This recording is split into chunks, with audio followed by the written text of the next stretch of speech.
트럼프 대통령이 오늘 그 팍스 비즈니스 방송에 출연을 했습니다. 그 잘 아시는 앵커죠. 마리아 바르티로모하고 전화 인터뷰를 했는데요. 단골 손님처럼 출연을 자주 하긴 합니다만은 오늘 이제 방송을 하면서 그런 이야기들이 나왔습니다. 러시아와 우크라이나 상황, 이것은 지금 홀로코스트 같은 그런 상황이다. 아주 대학살을 하고 있는 것이다, 러시아가. 지금 이제 우크라이나 쪽에서는 민간인 피해자가, 사망자가 2,000명이 나왔다라는 이야기를 하고 있죠. 그리고 러시아 군이 한 5,800명 정도 사망했다, 이렇게 발표가 나왔는데, 민간인 사망자가 있다라는 것이 지금 문제입니다. 민간인 사망자가 생긴다라는 것, 그리고 군 시설이 아닌 민간 시설을 폭격한다라는 것, 이것은 전쟁 범죄입니다. 군인들끼리 싸워야죠. 민간인 피해자가 최소화되도록 애를 써야 되는데, 애를 써도 어쩔 수 없이 피해자가 나올 수가 있는 것이 전쟁인데, 아예 그냥 무작위로 민간인들한테 포격을 해대고 있는 상황이어서 이건 상당히 심각하다, 이런 이야기고요. 트럼프 대통령은 미국과 조 바이든 대통령이 더 이상 존중받지 못하기 때문에 이번 사태의 심각성이 더 커졌다라고 방송에서 이야기했습니다.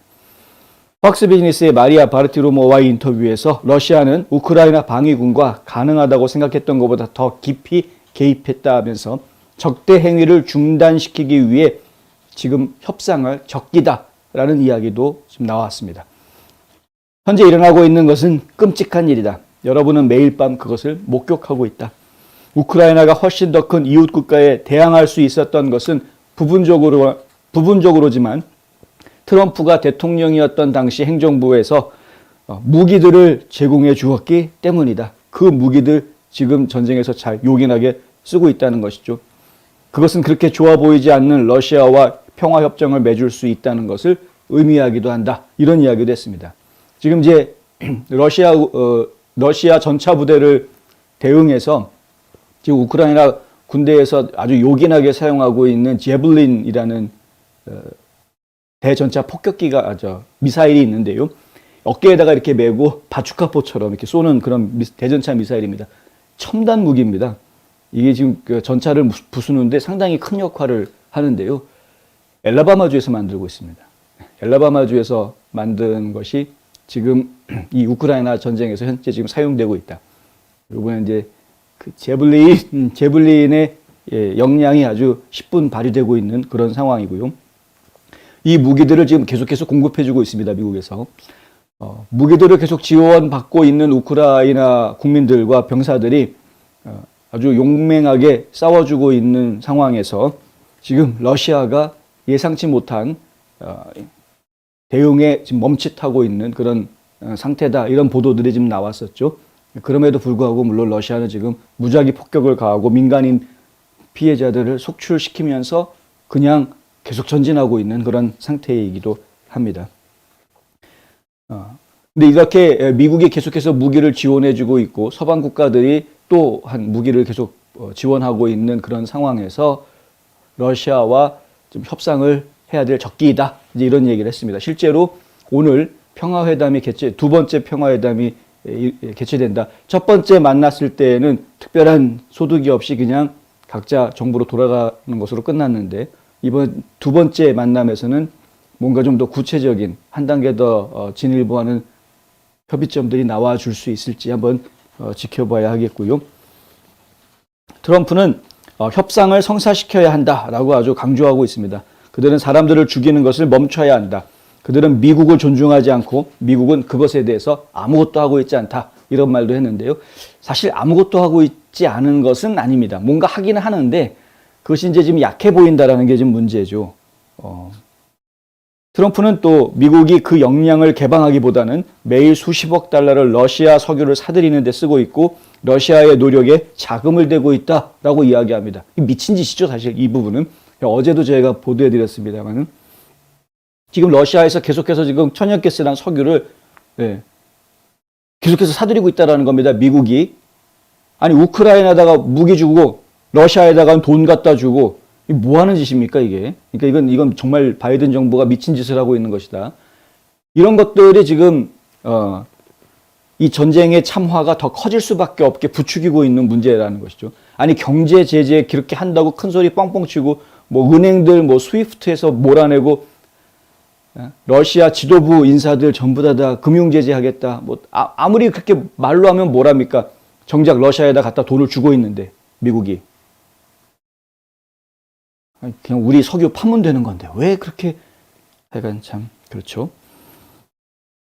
트럼프는 그들의 석유를 사는 것을 멈추면 그것은 이루어질 것이다. 협상이 이루어질 수 있다라는 이야기입니다. 그러니까 지금 러시아로부터 석유랑 천연가스 사들이는 거 멈추면 우크라이나하고 러시아하고 간에 협상이 이루어질 수 있다. 이런 지적을 한 겁니다. 우리는 이 다른 나라들로부터의 석유는 필요하지 않다. 그렇죠. 우리 땅 밑에 석유가 잔뜩 쌓여 있는데 이 나라들은 우리의 친구가 아니다. 우리는 그들에게서 기름이 필요 없다. 중국에 비해 우리가 가진 가장 큰 장점은 그들은 석유가 없다는 것이다. 중국은 석유 수입 국가죠. 예, 원유 수입하는 국가입니다. 그래서 지금 중동 시장을 어떻게든 자기 손아귀에 집어넣으려고 여러 가지 지금 음모들을 꾸미고 있는 상황인데, 근데 하여간 중국에 비해서 미국이 우월할 수 있는 한 가지가 바로 그것이다. 천연자원 중에서도 가장 중요한 에너지원을 지금 잔뜩 가지고 있다는 것이. 이거 10분 활용해야 되는 것인데 왜 그걸 썩히고 있냐라는 겁니다. 우리는 발밑에 액체 금을 가지고 있다. 액체로 된 금, 석유를 얘기하는 건데요. 한편 트럼프는 독일이 우크라이나에 무기를 보내고 NARP에 더 많은 돈을 지불하기로 결정한 것에 대해서 일부 정당성을 느낀다라고 말했습니다. 잘하고 있다라고 얘기해 주는 거고요. 그거는 나는 그들이 4,300억 달러를 지불하도록 했다. 이제 나토에다가 이 돈을 지불하게 했었던 거죠. 내가 처음 방문했을 때 나토에서 가진 내 첫 회의에서는 28개 나라 중에서 20개 나라만 20개 나라가 돈을 지불하지 않았다라는 겁니다. 그러니까 나토 가입국들 중에서 돈을 내야 될 나라가 28나라가 있었는데 20개 나라가 돈을 안 내고 있었으니 나토가 이게 제대로 돌아갔겠습니까? 예. 미국만 지금 그냥 된통 큰 돈을, 미국이 내는 돈이 엄청나니까요. 엄청난 부분을 차지하니까. 미국이 냈던 돈 가지고 지금 다 그냥 굴러가고 있었던 겁니다. 나토가. 많은 사람들이 완전히 채무를 이행하지 않았고 나는 만약 당신들이 돈을 내지 않으면 우리는 당신들 보호하지 않을 거다라고 말했다는 것이죠. 그때 그랬었죠. 그러기 위해서 열을 냈다라고 이야기하고 있습니다. 그런데 그거 알아? 모두가 돈을 냈어 라고 이야기합니다. 오늘 방송 중에 나온 이야기인데요. 나토에 가가지고 봤더니 분담금들 안 내니까 당신들 돈 안 내면 그럼 우리는 빠지겠다. 이렇게 얘기해버리니까 이제 독일을 비롯해서 여러 나라들이 근심에 쌓였죠. 그런 말을 들으면 여태까지 돈 안 내고 무임승차하고 있던 국가들 입장에서 갑자기 큰 돈을 내려고 하려니 얼마나 좀 씁쓸했겠습니까? 근데 그들이 그것을 당연히 자기들이 내야 될 회비인데 분담금인데 그 분담금을 내지 않았다라는 것은 본인들의 의무를 다하지 않은 것이어서 의무를 다하지 않는 회원들이 있는 단체에 미국이 왜 가가지고 호구짓을 해야 되느냐. 미국이 무슨 호구냐 이거죠. 그래서는 안 된다. 한국에도 가가지고 지금 한반도에도 지금 이제 군사 비용에 대한 분담금, 방위비 분담금에 대한 이야기들이 나오지 않았습니까? 50억 달러 더 올려달라. 이제 이렇게 이야기하는. 근데 그것이 바로 트럼프 대통령이 한편으로 욕을 먹는 부분이었지만 공정성을 위해서는 당연히 그렇게 해야 되는 부분이었기 때문에 이해하는 분들도 사실 많았던 것이 사실입니다. 그렇게 해서 미국이 적자 봐가면서 그냥 돈을 그렇게 미국이 투자해줘서 얻은 게 뭐가 있냐 이거죠. 그러니까 이제 그만큼 많이 도와줬으면 이제는 자기 역할을 좀 해라 라고 이야기했던 것이고 나토에도 마찬가지고 한국에도 마찬가지로 그렇게 이야기했던 것이었고요. 근데 실제로 한국에서도 분담금을 지금 굉장히 많이 올리는 그런 조치가, 물론 이제 미국에서 트럼프 대통령이 원했던 만큼은 아니지만, 하지만 이제 한국 정부 입장에서는 올려줄 수 있을 만큼 최대한 애를 써서 올렸던 그런 것을 저희가 보았고, 나토 같은 경우도 분담금 안 내고 있던 나라들이 전부 다 돈을 내게 만들었다. 이제 이런 것이 진짜 외교 능력, 행정 능력이라고 봐야 되는 거죠. 대통령으로서 가져야 하는 능력이라고 봐야 되는 거죠. 트럼프는 바이든의 약한 발언, 이것이 바로 러시아의 공격을 자극했다라는 이야기도 했고요. 우리가 결코 그들과 싸우지 않을 것이라고 바이든이 말했기 때문이다 이겁니다. 바이든이 그렇게 말하지 않았습니까? 우리 러시아하고 직접 싸우지 않겠다. 전쟁을 반대한다라는 입장에서 그렇게 말했는지는 모르겠습니다. 그리고 우리 병사들의 목숨은 굉장히 중요한 것이니까, 소중한 것이니까 굳이 다른 나라 땅에서 우리 병사들이 목숨을 잃게 하는 거 하지 않겠다라고 이야기하는 것은 뭐 이해해 줄 수 있는 거기는 한데, 그런데 트럼프 대통령이 지적하는 이야기가 여기에 있습니다. 싸우던 말든 당신이 공개적으로 그런 말을 하면 안 된다 라고 이야기했습니다. 오늘 방송에서. 그게 핵심인 거죠. 아니 가서 싸우던 안 싸우던 왜 내 패를 보여주냐 이겁니다. 바보냐? 바보죠 사실. 예. 그러니까 바보니까 이렇게 할 수밖에 없는 거 우리는 알긴 아는데, 지금은 알지만 예전에 몰랐다가 속은 분들 참 빨리 정신들 차리셔야 됩니다. 또 트럼프 대통령은 바이든의 화요일 밤 국정연설에 대해서도 아주 끔찍하다라고 비판했습니다. 어제 국정연설을 했는데 뭐 예상했던 대로 별로 할 얘기가 많지 않았으니까 대부분 우크라이나 전쟁 얘기만 잔뜩 하다가 뭐 국제사회가 어쩌고 저쩌고, 마치 국제사회가 미국의 리더십을 따라오고 있어서 우크라이나에 대처하고 있는 것처럼 그렇게 헛소리를 하는 걸 보았는데 정말 불쌍하기 짝이 없었습니다. 그게 아닌데 지금 상황이, 국제사회 상황이 그냥 미국 봐가지고 우리가 아무것도 도움받을 수 있는 게 없을 것 같다고, 우리가 우리 살 길 찾아야 된다라고 움직였던 게 지금 유럽 국가들이었는데, 근데 지금 마치 이 우크라이나 사태를 본인이 다 이끌고 있는 것처럼 막 이야기하고 러시아하고 끝까지 대립하겠다라는 이야기를 하면서도 정작 싸우지는 않겠다. 하여간 지금 앞뒤가 안 맞는. 1년 전만 해도 에너지 독립국이었는데 사상 처음으로 석유 가스 수출했었는데 바이든은 취임하자마자 그거 다 망가뜨렸죠. 인플레이션 엄청나게 만들었습니다. 인플레이션 때문에 지금 모든 문제들이 더 큰 문제로 지금 커지고 있는 그런 상황인 것입니다. 그런데 이 바이든은 정말 중요한 석유와 에너지 문제에 대해서는 이야기하지 않았다라는 거죠. 이게 트럼프 대통령이 지적을 그렇게 하는 겁니다. 어제 바이든이 국정연설할 때 왜 그 얘기를 안 했느냐. 모든 문제의 핵심은 바로 석유다라는 이야기를 합니다. 아예 딱 잘라서 얘기를 합니다. 석유. 석유 때문에 결국에는 인플레이션도 생긴 거고 쓸데없는 공급망 문제도 생긴 거고 모든 문제들이 다 결국에는 석유에 대한 정책을 잘못 펼쳤기 때문에 지금 이렇게 된 거다라는 그런 이제 지적을 하는 거죠. 사우디아라비아와 오펙 전체는 그들이 한 모든 요청을 거절했다. 바이든 행정부가 한 요청 다 거절했다. 우리는 에너지가 너무 부족해서 그것을 유지하기 위해서 진짜 막 사람들한테 가가지고 절절매야 되는 그런 상황이 돼버렸고요. 여태까지 아무도 보지 못했던 최저가 유가를 보여줬던 트럼프는 1갤런당 1불 87센트였던 이 가스 값이 지금은 어떻게 됐냐 이거죠. 이제 그런 이야기를 합니다. 석유에서 최악의 상황이 벌어지고 있다. 그것은 인플레이션을 이야기하는 것이다. 인플레이션을 크게 줄이고 싶다면 유가를 끌어내리면 된다. 그런데 지금 인플레이션을 잡겠다라는 말들은 바이든 행정부가 굉장히 많이 하고 있습니다만 실제로 어떻게 하면 물가를 잡을까에 대해서 고민을 많이 하고 있습니다. 그런데 석유값을 내리기 위한 노력이 엉뚱한 데서 헛발질하고 있는 노력만 펼치고 있다는 겁니다. 오죽 답답하면 조만친 민주당 상원의원이 나서가지고 아니 미국에서 석유 캐기 해달라, 시추할 수 있게 허락해달라, 더 많이 시추할 수 있게 그것만 승인해주면 모든 게 다 해결될 수 있다라고 민주당 의원이 나서가지고 지금 소리를 치는 그런 상황까지 된 것입니다. 그럼에도 불구하고 바이든 행정부는 끝까지 지금 똥꼬집을 부리고 있다.